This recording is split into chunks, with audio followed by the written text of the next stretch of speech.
Rose family prayer ഗ്രൂപ്പിൻ്റെ നമ്മുടെ കുഞ്ഞുങ്ങൾ എന്ന എപ്പിസോഡിലേക്ക് എല്ലാവർക്കും സ്വാഗതം.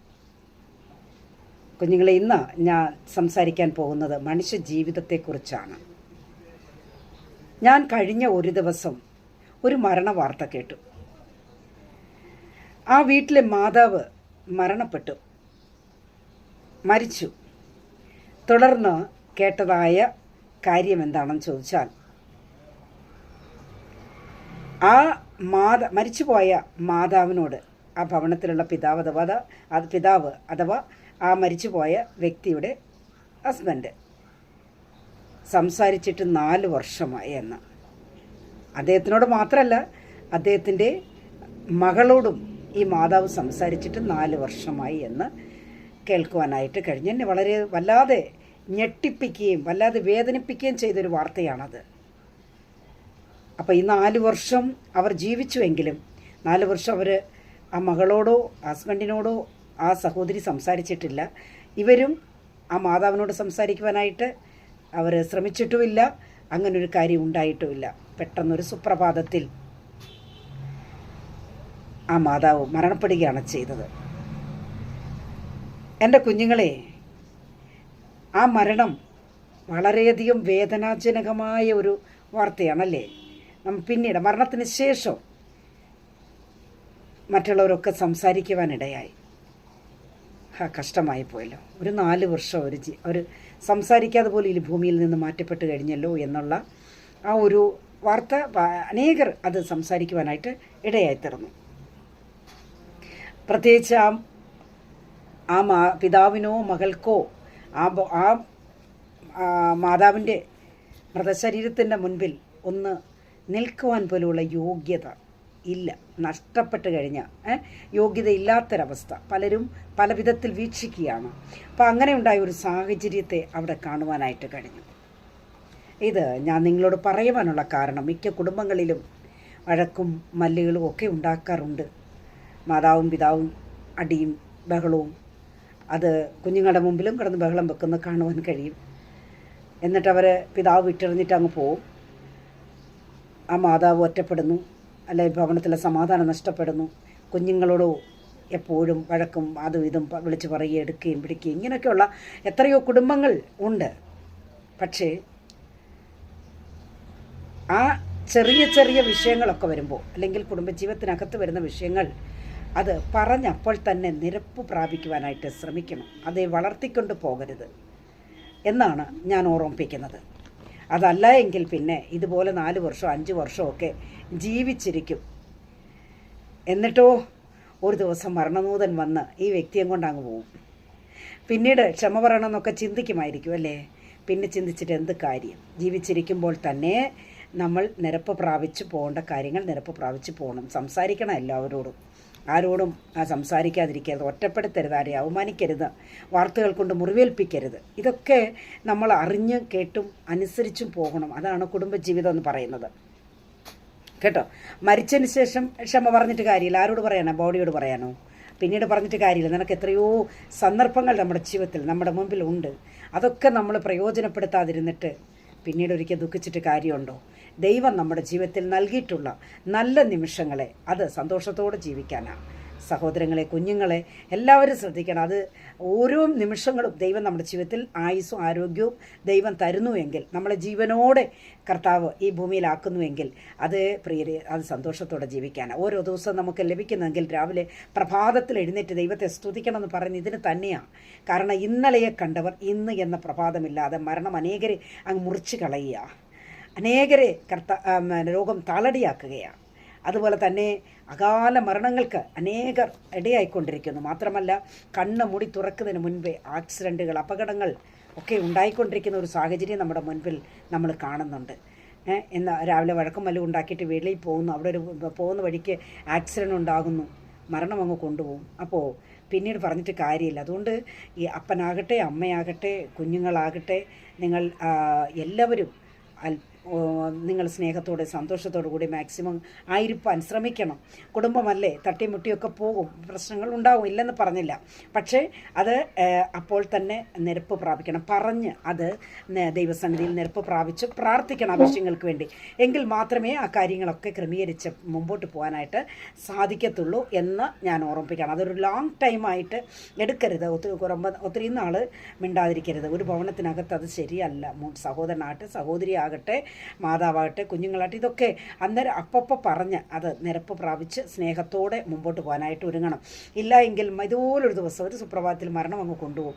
പിന്നെ അയ്യോ ദുഃഖിച്ചിട്ട് കാര്യമില്ല, പിന്നെ കുറേ നെഞ്ചത്തടിച്ചിട്ട് കാര്യമില്ല, കുറച്ച് നിലവിളിച്ചിട്ട് കാര്യമില്ല, മരിച്ച ആളിനെ ഒരു നല്ല ചവപ്പട്ടി വാങ്ങി കൊടുത്തിട്ട് കാര്യമൊന്നുമില്ല കേട്ടോ, ഒന്നുമില്ല. മറ്റുള്ളവരുടെ മുമ്പിൽ കുറച്ച് നല്ല പേരൊക്കെ വാങ്ങിച്ച് ഇങ്ങനെ നിൽക്കാം എന്നുള്ളതല്ലാതെ ജീവിതത്തിനകത്തെ ആ നിരാശയോ വേദനയോ ദുഃഖമോ ഒരിക്കലും തീരാൻ പോകുന്നില്ല. അതുകൊണ്ട് ജീവിച്ചിരിക്കുമ്പോൾ തന്നെ മാതാപിതാക്കളെ സ്നേഹിക്കണം. കുഞ്ഞുങ്ങളെ മാതാപിതാക്കളെ സ്നേഹിക്കണം, അവരെ മാനിക്കണം, അവർക്ക് ആവശ്യമുള്ള കാര്യങ്ങൾ ചെയ്തു കൊടുക്കണം. ഇതൊക്കെ കുഞ്ഞുങ്ങളുടെ കടമയാണ്. അല്ല എൻ്റെ മൂത്ത ചേട്ടൻ ചെയ്യട്ടെ, ഞാൻ അത് കഴിഞ്ഞ് ഞാൻ ചെയ്തോളാം, അല്ലെ എൻ്റെ സഹോദരി ചെയ്യട്ടെ, അവൾ എന്നെക്കാൾ കുറച്ചുകൂടെ കഴിവുള്ളവളല്ലേ, അവൾ ചെയ്യട്ടെ, അതിനുശേഷം ഞാൻ ചെയ്തു. ഇതൊന്നും അല്ല ജീവിതം എന്ന് പറയുന്നത്, അങ്ങനെയൊന്നുമല്ല. എല്ലാവർക്കും അതിൻ്റേതായിട്ടുള്ള പങ്കുകളുണ്ട്. മാതാപിതാക്കളെ സ്നേഹിക്കണം, മാതാപിതാക്കളെ ബഹുമാനിക്കണം, അവരെ ആദരിക്കണം, അവർക്ക് ആവശ്യമുള്ള കാര്യങ്ങൾ ചെയ്തു കൊടുക്കണമെന്നേ. എങ്കിൽ മാത്രമേ നമ്മുടെ ആയുഷ്കാലം നമുക്കുണ്ടാകത്തുള്ളൂ. ദൈവം അങ്ങനെയാണ് ദൈവത്തിൻ്റെ വചനം പറയുന്നത് തന്നെ. അപ്പനെയും അമ്മയും ബഹുമാനിക്കാനാണ് പറഞ്ഞിരിക്കുന്നത്. മനസ്സിലായോ? അത് നമ്മുടെ ചിലപ്പോൾ ചില മാതാപിതാക്കളോട് ഒരു വാക്ക് പറയട്ടെ. നമ്മളുടെ ചില നിമിഷത്തെ നല്ല സ്നേഹനിർഭരമായ വാക്കുകളായിരിക്കും നശിച്ച് നാശത്തിലേക്ക് പോകുന്ന കുഞ്ഞുങ്ങളെ മടക്കി കൊണ്ടുവരുവാനായിട്ട് ഇടയായിത്തീരുന്നത്. അതുകൊണ്ട് കുഞ്ഞുങ്ങളെ ശപിക്കരുത്, കുഞ്ഞുങ്ങളെ മോശമായ വാക്കുകൾ പറഞ്ഞവരെ ഉപദ്രവിക്കരുത്, നിന്ദിക്കരുത്, അവരെ മുറിവേൽപ്പിക്കരുത്. മാതാപിതാക്കൾ വളരെയധികം സ്നേഹത്തോടെ കുഞ്ഞുങ്ങളുടെ മുമ്പിലായിരിക്കണം. നമ്മൾ മാതൃകയുള്ള ഒരു ജീവിതം നയിക്കണം. എങ്കിൽ മാത്രമേ ആ കുഞ്ഞുങ്ങൾ നമ്മളെ ബഹുമാനിക്കത്തുള്ളൂ, നമ്മളെ മാനിക്കത്തുള്ളൂ. ഒരപ്പൻ മരിച്ചു കഴിയുമ്പോൾ അമ്മയും കുഞ്ഞുങ്ങളും കൂടെ സാക്ഷി പറയാറുണ്ട്. പലയിടങ്ങളിൽ നിങ്ങൾ കേട്ടിട്ടില്ലേ? പലരുടെയും നല്ല സാക്ഷ്യങ്ങൾ നമുക്ക് കേൾക്കാൻ കഴിയും. ചിലർ പറയുന്ന സാക്ഷിയൊന്നും സത്യം ഉണ്ടാവത്തില്ല. ഇത് പറയുമ്പോൾ ഞാൻ എൻ്റെ പിതാവിനെ ഓർക്കാൻ പലപ്പോഴും ഞാൻ എൻ്റെ സാക്ഷ്യങ്ങളിലൊക്കെ നിങ്ങളോട് ഞാൻ പറഞ്ഞിട്ടുണ്ട്. ഞാനതൊന്നും പറയാം. ഞാൻ ജീവിച്ച എൻ്റെ സാഹചര്യം എന്ന് പറയുന്നത്, എൻ്റെ കൂടെ, അതായത് എൻ്റെ കൂടെ പിറന്നവർ, എനിക്ക് 4 ആങ്ങളമാരാണ്, 4 സഹോദരന്മാരാണ്, ഒറ്റ സഹോദരിയാണ്. നോഹേൻ്റെ കുടുംബം പോലെ 8 പേരടങ്ങുന്ന ഞങ്ങളുടെ കുടുംബം. അപ്പോൾ അന്ന് ഞങ്ങളൊക്കെ കുഞ്ഞുങ്ങളായിരിക്കുന്ന സമയത്തും ഞങ്ങളുടെ പിതാവ് ചെയ്തിരുന്ന ഒരു കാര്യം ഞങ്ങൾക്ക് എപ്പോഴും ഓർമ്മിക്കാനുണ്ട്. ഞങ്ങളെ 6 പേരെയും ഇരുത്തിക്കൊണ്ട് ഞങ്ങൾക്കെല്ലാവർക്കും ഓരോ ഉരുള കയ്യിലിങ്ങനെ ഉരുട്ടി തന്നിട്ട്, ഓരോരുത്തർക്കും 6 പേർക്കും തന്നിട്ട് അവസാനം ഒരു ഉരുള ഞങ്ങളുടെ മാതാവിനും കൊടുക്കുമായിരുന്നു. കൊടുത്തിട്ടാണ് ഞങ്ങളുടെ പിതാവ് കഴിക്കാറുള്ളത്. അങ്ങനെയാണ് ഞങ്ങൾ കണ്ടിട്ടുള്ളത്. മനസ്സിലായോ? കുടുംബജീവിതം എന്ന് പറയുന്നത് അല്പനിമിഷങ്ങൾ മാത്രമേ നമ്മുടെ മുൻപിലുള്ളൂ. മനുഷ്യ ജീവിതം അങ്ങനെയാണ്. അപ്പോൾ ആ ദൈവം നമുക്ക് തരുന്ന നല്ല സന്ദർഭങ്ങളെ ജീവിക്കാൻ വേണ്ടിയാണ്. അത് നശിപ്പിക്കരുത്, ആരുമേ നശിപ്പിച്ച് കളയരുത്. മനസ്സിലായോ? അപ്പോൾ അപ്പന് അമ്മയ്ക്ക് പിടിച്ച ഇഷ്ടമുള്ള കുഞ്ഞുങ്ങളായി മാറണം. അതുപോലെ തന്നെ കുഞ്ഞുങ്ങൾക്ക് മാതൃകയുള്ള മാതാപിതാക്കളായി മാറണം. എങ്കിൽ മാത്രമേ ആ ജീവിതം, മനുഷ്യ ജീവിതം എന്ന് പറയുന്നത് അതൊരു സന്തോഷത്തിൻ്റെ ജീവിതത്തിലേക്ക് കൊണ്ടുവരാനായിട്ട് സാധിക്കത്തുള്ളൂ. അത് നമ്മൾ ആരും തന്നെ മറന്നു പോകരുതേ എന്ന് ഞാൻ ഓർമ്മിപ്പിക്കുകയാണ്. സങ്കീർത്തനം 90 ഇങ്ങനെ പറയുന്നു, 10ാമത്തെ വാക്യത്തിൽ പറയുന്നത്, ഞങ്ങളുടെ ആയുഷ്കാലം 70 സംവത്സരം, ഏറെയായാൽ 80 സംവത്സരം. എൻ്റെ കുഞ്ഞുങ്ങളെ, ഞാനൊരു കാര്യം നിങ്ങളോട് പറയട്ടെ. ഏറ്റവും ബെസ്റ്റ് ടൈമാണിത്. കർത്താവിൻ്റെ വചനം പറയുന്നത് ഏറ്റവും ബെസ്റ്റ് ടൈമാണിത്. 70 അല്ലെങ്കിൽ 80. എൻ്റെ ഡാഡി മരിക്കുന്ന സമയം 80 വയസ്സ് കംപ്ലീറ്റഡ് ആകുമ്പോൾ ഡാഡി മരിച്ചു. ഞാൻ ഇന്നും അത് ഓർക്കുന്നു, ഇപ്പോഴും ഓർക്കുന്നു. ഏറ്റവും ബെസ്റ്റ് സമയം, മറ്റാരെയും ഉപദ്രവിക്കാതെ, അല്ലെങ്കിൽ മറ്റുള്ളവർക്കൊരു ഉപദ്രവമാകാതെ, ഒരു വിഷമത്തിനിടയാകാതെ നമ്മൾ നല്ല അന്ത്യം പ്രാപിക്കുക, നല്ല മരണം കൈവരിക്കുക.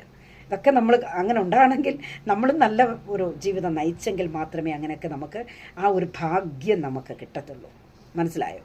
അല്ലെങ്കിൽ നമ്മൾ ഓരോരുത്തർ പറയും, നീ നശിച്ചു പോകത്തുള്ളൂ, നീ നരകിച്ച് പോകത്തുള്ളൂ, ഇങ്ങനെയൊക്കെ പറയല്ലേ. അല്ലെങ്കിൽ മരിച്ചു കഴിയുമ്പോഴും പിന്നെയും പറഞ്ഞാൽ, കിടന്നങ്ങ് നരകിച്ചു, അയ്യോ എത്ര നാൾ ആരും നോക്കാനില്ലായിരുന്നു, ഇങ്ങനെയൊക്കെ പറയാനിടയാകരുത് ഒരിക്കലും.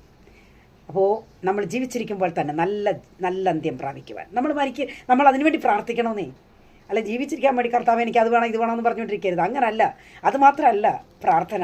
നല്ല അന്ത്യം പ്രാപിക്കാനും പ്രാർത്ഥിക്കണം. നമ്മൾ നമുക്ക് നല്ല മരണം നമുക്ക് വേണം. അതൊക്കെ നമുക്ക് ആവശ്യമാണ്. അതൊക്കെ നമ്മൾ ദൈവസന്നിധിയിൽ പറയണം. കർത്താവിനോട് പ്രാർത്ഥിക്കണം. കർത്താവ് ഓരോ ദിവസവും എൻ്റെ കർത്താവ് ഞങ്ങൾക്ക് തരുന്നുവെങ്കിൽ ദൈവത്തെ ആരാധിക്കാനാണ്, ദൈവത്തെ സ്തുതിക്കാൻ വേണ്ടിയാണ്. അതിനൊരു മുടക്കം വരുത്താൻ ഇടയാകരുത് എന്ന് കുടുംബത്തോടെ കുഞ്ഞുങ്ങളോടെ ഒരുമിക്കുവാൻ, പ്രാർത്ഥിക്കുവാൻ, ദൈവത്തെ മഹത്വപ്പെടുത്തുവാൻ ഇടയാകണം. ഇങ്ങനെയുള്ള കാര്യങ്ങളൊക്കെ ദൈവസന്നിധിയിൽ പറഞ്ഞ് പ്രാർത്ഥിക്കുവാൻ ഇടയാകട്ടെ. എല്ലാ കുടുംബങ്ങളിലും ഈ സന്തോഷങ്ങളൊക്കെ ഉണ്ടാകട്ടെ എന്ന് ഞാൻ പ്രാർത്ഥിക്കുകയാണ്. പ്രിയ സഹോദരങ്ങളെ, അത് മാത്രമല്ല, ഇതേപോലെ ലോങ് ടൈം സംസാരിക്കാതെ വീട്ടിലുള്ളവരോട് മിണ്ടാതെ മൃഗാതെ ഞാൻ കണ്ടിട്ടില്ലേ, ഒരാൾ അങ്ങനെ വരുമ്പോൾ ഒരാൾ ഇങ്ങനെ പോകും. ഇതൊന്നും ജീവിതമല്ല. മറക്കണമെന്നേ, കുറേ കാര്യങ്ങൾ മറക്കണം. കർത്താവിൻ്റെ സന്നിധിയിൽ നിരപ്പ് പ്രാപിക്കണം. എന്നിട്ട് പറയണം, സഹോദരനാണെങ്കിൽ സഹോദരൻ, സഹോദരിയെങ്കിൽ സഹോദരി, അപ്പനാണെങ്കിൽ അപ്പൻ പറയണം, അപ്പാ എന്നോട് ക്ഷമിക്കപ്പാ, അമ്മ എന്നോട് ക്ഷമിക്കേ, ഞാൻ പറഞ്ഞത് അറിയാതെ പറഞ്ഞു പോയതാ, തെറ്റിപ്പോയതാ, എന്നോട് ക്ഷമിക്കുക. നമുക്കൊന്ന് പറഞ്ഞുകൂടെ? ദൈവസന്നിധി നമ്മൾ അങ്ങനെ പറയുമ്പോൾ ഉണ്ടല്ലോ, എത്ര ഭയങ്കര ഒരു മനോഹരമേറിയ അത്ഭുതത്തിൻ്റെ ഒരു നിമിഷമാണ് നമുക്ക് ഉണ്ടാകുന്നത്. കുടുംബം സന്തോഷപൂർണ്ണമായി മാറും കേട്ടോ. നമ്മുടെ വിഷയങ്ങൾ അങ്ങനെ അവിടെ തന്നെ സോൾവ് ചെയ്യണം. അത് മറ്റൊരു ആളിലേക്ക് പോകാതെ അവിടെ കൊണ്ട് തന്നെ അത് സോൾവ് ചെയ്യണം. ചെറിയ ചെറിയ വിഷയങ്ങളാണെങ്കിൽ പറഞ്ഞു തീർക്കണം. പറഞ്ഞ് അഡ്ജസ്റ്റ് ചെയ്ത് പോകണം. അങ്ങനെയാണ് ജീവിക്കേണ്ടത്.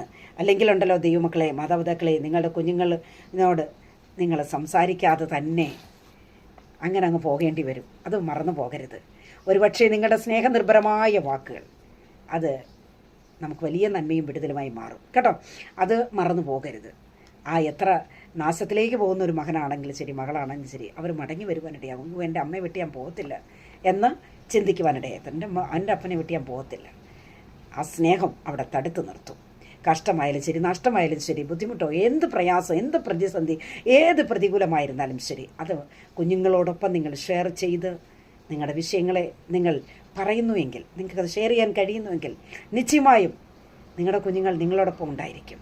അത് നിങ്ങൾ മറന്നു പോകരുത്. ഒരുമിച്ച് ദൈവത്തെ ആരാധിക്കുവാൻ യോശുവ പറഞ്ഞതുപോലെ ഞാനും എൻ്റെ കുടുംബമോ ഞങ്ങൾ യഹോവയെ സേവിക്കും. അതിൽ മാറി നിൽക്കാൻ ആരും ഉണ്ടാവത്തില്ല. നമ്മളെല്ലാവരും ഒരുമിക്കണം. നമ്മുടെ കുടുംബത്തോടെ, നമ്മുടെ കുഞ്ഞുങ്ങളോടെ, നമ്മുടെ മാതാപിതാക്കളോട് നമുക്കൊരുമിക്കുവാൻ, ഒരുമിച്ച് ദൈവത്തെ മഹത്വപ്പെടുത്തുവാൻ, നല്ല അവസരങ്ങളെ കർത്താവായിട്ട് ഒരുക്കി തരുമ്പോൾ അത് നഷ്ടപ്പെടുത്തി കളയരുത്. മനുഷ്യ ജീവിതമെന്ന് പറയുന്നത് കഷ്ടവും നഷ്ടവും അതായത് സുഖ ദുഃഖ സമ്മിശ്രമാണ്. എല്ലാം വരും. സന്തോഷം ഉണ്ടാവും, ദുഃഖം ഉണ്ടാവും, പ്രയാസം ഉണ്ടാവും. എപ്പോഴും നമുക്ക് സന്തോഷം ഉണ്ടായി എന്ന് വരികയില്ല. അപ്പം അതുകൊണ്ട് എൻ്റെ സഹോദരങ്ങളെ, കുഞ്ഞുങ്ങളെ, മാതാപിതാക്കളെ, നിങ്ങൾ ഈ വാക്കുകളൊക്കെ കേൾക്കുമ്പോൾ ദൈവസന്നിധിയിൽ ഒന്ന് സമർപ്പിച്ചാട്ടെ. നമ്മുടെ കുഞ്ഞുങ്ങളെ ഒന്ന് സമർപ്പിച്ചാട്ടെ. നമ്മുടെ ഭർത്താവിനെ സമർപ്പിച്ചാട്ടെ. നിങ്ങളുടെ ഭാര്യയെ സമർപ്പിച്ചാട്ടെ. ഒരു നല്ല ബന്ധമുണ്ടാകട്ടെ, നല്ല കുടുംബം ഉണ്ടാകട്ടെ, നല്ല കുഞ്ഞുങ്ങളുണ്ടാകട്ടെ, നല്ല തലമുറ അനുഗ്രഹിക്കപ്പെടട്ടെ. ശാപം നമ്മളിൽ നിന്ന് മാറിപ്പോകട്ടെ. പ്രാർത്ഥനയ്ക്ക് വേണ്ടി നമ്മളെ തന്നെ, നമ്മുടെ കുടുംബത്തെ, നമ്മുടെ കുഞ്ഞുങ്ങളെ ഒന്ന് ഒരുക്കിയാട്ടെ സഹോദരങ്ങളെ. നമ്മൾ തന്നെ ഒന്ന് ഇറങ്ങുമ്പോൾ, ആ ഒരു വിഷയത്തിലേക്ക് നമ്മൾ കടന്നു വരുമ്പോൾ നമ്മുടെ കുടുംബം അനുഗ്രഹമായി മാറും. ഒരു പക്ഷേ മാതാവും പിതാവും അല്ലെങ്കിൽ ഭാര്യ ഭർത്താക്കന്മാർ അവർ പിണങ്ങിയിരിക്കുക ഒരാഴ്ച അല്ലെ 1.5 ആഴ്ച ഒരു നല്ല ഭാര്യയ്ക്കും ഭർത്താവിനും പിണങ്ങിയിരിക്കാൻ കഴിയത്തില്ല. ഉറങ്ങും. നേരം വെളുത്ത് കഴിയുമ്പോഴേക്കും അവരൊന്ന് മറന്നിരിക്കും. അതാണ് ഒരു നല്ല ഭാര്യ ഭർത്താവ് എന്ന് പറയുന്നത്. അല്ല ഒരാഴ്ചത്തേക്ക് 10 ദിവസത്തേക്ക് ഒരു 2 മാസത്തേക്ക് ഒന്ന് മാറി നിൽക്കുക. ഭർത്താവിനോട് പറയുന്ന അല്ലെങ്കിൽ അപ്പനോട് പറയുന്ന ഒരു 10 ദിവസത്തേക്ക് മാറി നിൽക്കുക. ഭാര്യ പറയുന്ന 10 ദിവസത്തേക്ക് മാറി നിൽക്കുക. ഇതൊന്നും കുടുംബജീവിതത്തിനൊത്തതല്ല. ശ്രേഷ്ഠമേറിയ കുടുംബജീവിതം എന്ന് പറയുന്നത് മാതാവിനെയോ പിതാവിനെയോ വേർപിരിച്ച് കാണുന്നതല്ല എന്നത് മനസ്സിലാക്കിക്കൊള്ളണം.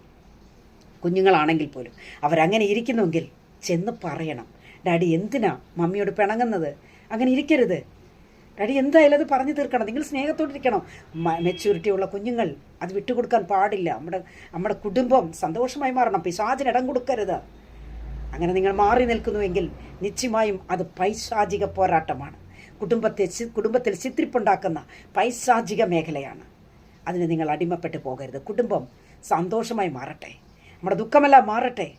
എൻ്റെ കുഞ്ഞുങ്ങളെ, മനുഷ്യ ജീവിതം അത് ശ്രേഷ്ഠകരമായി മാറട്ടെ.